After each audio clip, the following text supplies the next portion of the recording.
Hello, it is me, Dublin3, and I wanted to share with you another one of my art time lapses that I recently made this time, surrounding a character in the comic I've been working on, a comic I call Paths of Power, or Pop Comics.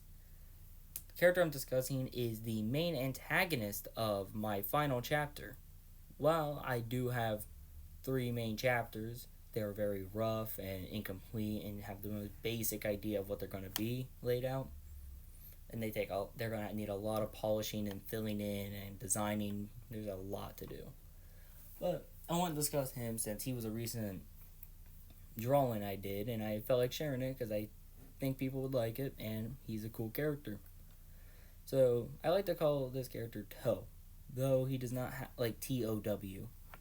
He does not have an actual name just yet, but that name stands for his actual title, the Transcendent of War.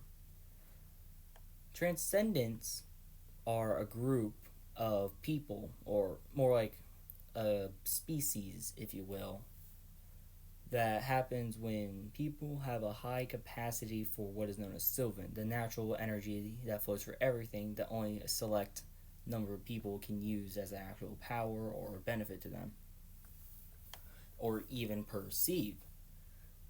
With this high capacity or high aptitude for Sylvan, people usually have an advantage, and for people such as a transcendent, are people or species that couldn't let go of things in death. Certain aspects of existence they did not want to let go. And with that high capacity of Sylvan, they decided, well, not decided, their souls, with the power of the soul or the existence of the soul, the high capabilities to use Sylvan, and that strong desire, it all merges together and the soul becomes what is known as the transcendent, something that embodies their core desire that they refuse to let go of, or a core part of their life that they did not want to relinquish to death. Toe is a representation of conflict, but he is also a split personality that represents both war and understanding. One part of him just believes that everything is destined to end in conflict or lead to conflict no matter what, while his other half believes that even if there is conflict, or even if something is angry or aggressive, there should be peace or understanding or compromise.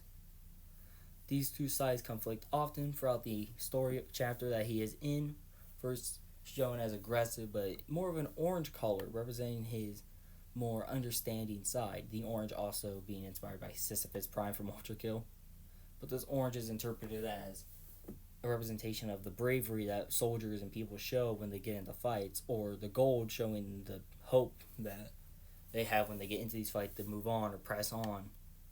Over time, as Toe goes deeper into madness, he turns more red, showing that the other personality representative of conflict has become dominant. This side is just pure aggression, does not like compromise, and will do anything to defeat its adversary. His motives are a bit confusing since, again, it's a very rough part of the development. But he is one of the few transcendents in this art chapter that cannot really be reasoned with word unless he is beaten in battle, which is a very hard feat to accomplish. The ribbon that you see him holding and flowing around him is the ribbon of war. The ribbon of war is a manifestation that he created that represents all of the wars in history, present, past, future, and it has but you can never see its end nor beginning, since war could happen any time, and we don't know when the first happened, and we don't know when the last will happen. All we know is that it will happen some point, some way, somehow. When he is defeated, we see that he's more accepting of his fate, and the peaceful side emerges because it's the end of the war, and now he can have his realization and the clarity to realize that there is still peace in war. Despite the violence, people can see it. And the main focus of this chapter is to let go and to explore the core desires of mankind, such as him. But I think that will conclude my discussion on who he is and what part does he share in the story. His design was again inspired by Sisyphus originally, and it still is. The color scheme becomes more red as he becomes more aggressive, and changing over time as I feel like I want to change it. I wanted to give him wings inspired by Gabriel from Witcher Kill as well. And when I was showing this to a person I knew, I tried to think of what might they think when I showed them the wings.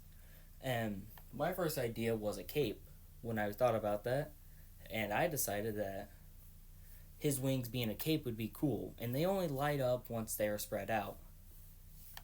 He has a very lanky, disproportionate design compared to his previously human form, with his feet being naturally formed high heel like shape, his arms being long and skinny, and his head being half gone, and the only parts that remain are the front left half, with the right side representing a giant wound or aggressive mark, depending on the interpretation.